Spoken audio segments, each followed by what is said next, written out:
C'est lors d'un transfert à l'hôpital après une opération où j'ai fait une infection que j'ai vu ma tête de grand brûlé avec ma grosse barbe, mes cheveux dans tous les sens et une sonde nasogastrique pour me nourrir.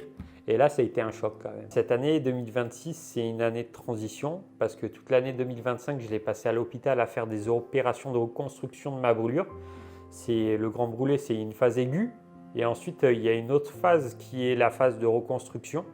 Dans l'aigu, on traite l'urgent et après, on va vraiment traiter l'esthétique. Moi, je l'ai vécu mal au début. J'avais une perte de confiance en moi. Et puis surtout que les jeunes, maintenant, ils ont un rapport à l'image très important. Il ne faut pas perdre espoir. Votre visage, il est brûlé actuellement à l'instant T. Mais avec les opérations, etc., vous ne retrouverez pas le même visage. Mais on peut s'approcher d'un très beau résultat. Mon nez en est la preuve. Il était tout déformé, tout brûlé. Et là, aujourd'hui, j'ai un bonnet et une tête d'ange. On dirait un ange tombé du ciel. Le temps fait bien les choses.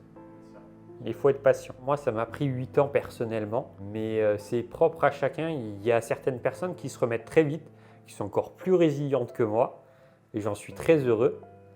Mais pour d'autres personnes, c'est très difficile, extrêmement difficile. Ça varie selon les individus et l'entourage. J'ai eu ma famille qui était présente, et puis surtout, j'ai eu mes collègues sapeurs-pompiers. Et ils sont toujours là aujourd'hui et franchement, on fait des trucs incroyables. J'ai toujours dit en sortant du coma, même en étant en soins intensifs, que je serais le premier pompier prothésé de France en rigolant.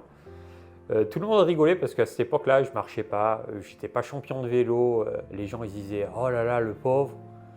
Et en fait, aujourd'hui, les tests sportifs, je les passe comme n'importe quel sapeur-pompier. C'est un grand espoir et puis pour moi, c'est très important de revenir chez les pompiers après l'accident que j'ai vécu. C'est ma passion et j'aime ça.